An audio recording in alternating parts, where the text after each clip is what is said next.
So, Zoe, how would you describe this initiative? Were you part of Storm the Hill last year? This has been done before, obviously. How would you describe this Storm the Hill? What is happening this week? You're launching it, today. How would you best describe it?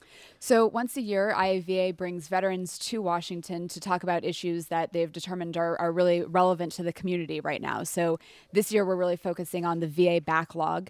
There are over almost 1 million veterans who have submitted claims to the VA, and over 70% of those are backlogged, which means they've been waiting over 125 days, which is pretty ridiculous. I mean, if you think about it, these are benefits that people earned by getting hurt in combat, fighting for America.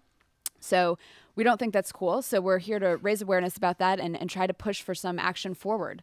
Well, when someone makes a claim and they're not their claim is not addressed, what does that mean? Forgive me, because this is something everybody should understand just in terms of insurance. But Paul, I mean, when you file a claim and well, Zoe was very polite when she said it's not cool. I'm going to go further and say it's wrong, it's unjust, it should be illegal, and it needs to be fixed right away. But if I file a claim, I'm a vet, and I filed a claim, and I have to wait longer than 100 days or whatever for a decision, what am I waiting for to be decided? And what does it mean for my life? You're waiting for the benefits, the care, the compensation that you've earned. And it's really shocking to know not only is it 900,000 claims backlogged, it's a long time. So in cities like in New York and L.A., it's over 600 days. Jeremy Newtown, why are you here? You flew F-18s in the Navy for like 10 years, and what kind of a challenge is this to you, to a guy who could land a fighter jet on a piece of dental floss, which doesn't look that hard, by the way. I mean, it's like we give you all this credit, but I mean, I'm sure it's not that difficult. That's actually a great analogy for landing on an aircraft carrier. The dental floss? Yes, dental floss. No, for me, it's about service and continuing to serve. So as an officer, our primary purpose was to take care of those guys who were taking care of us, the troops and the sailors out there. And so, I made my own transition in the civilian world, civilian community, and I had some difficulty doing that. And that just showed me that all my brothers and sisters that I served with, that they would probably have a similarly difficult time. And so I wanted to kind of help others make that transition and do what I could. And so IAVA has done a lot of work in that field. And so I wanted to be a part of what they were doing. So when you say you had a hard time transitioning, could you just quickly tell me what you mean by that specifically? You say, I mean, I most of us can't imagine that, right? Yeah, sure. And in a relatively hard time, let me say. I mean, there are some horror stories out there, but sure.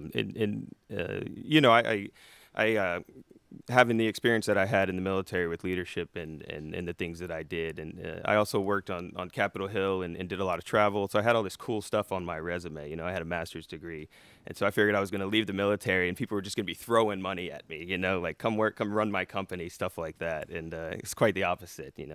I had a difficult time transitioning my skills that I developed in the military into things on the outside that hiring managers were looking for. I didn't have the specific systems knowledge or things like that they needed. So what's it like when it comes to accessing the VA for women? Is there any difference? Is there any struggle in terms of gender roles, in terms of the military? And as always, I'm not looking at you because you intimidate me. So answer me as directly as you always do, and I'll look out at the audience. Go ahead. Yeah, no, there definitely are some additional challenges.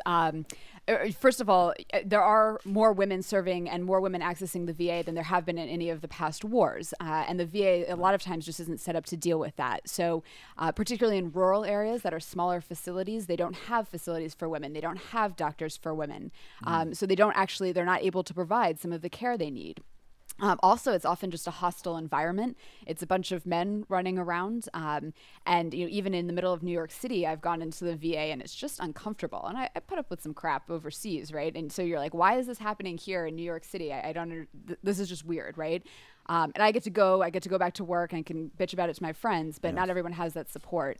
What is this petition, and where can they go, and why should they sign it? Go to IAVA.org and stand with America's veterans in a call to end the VA backlog.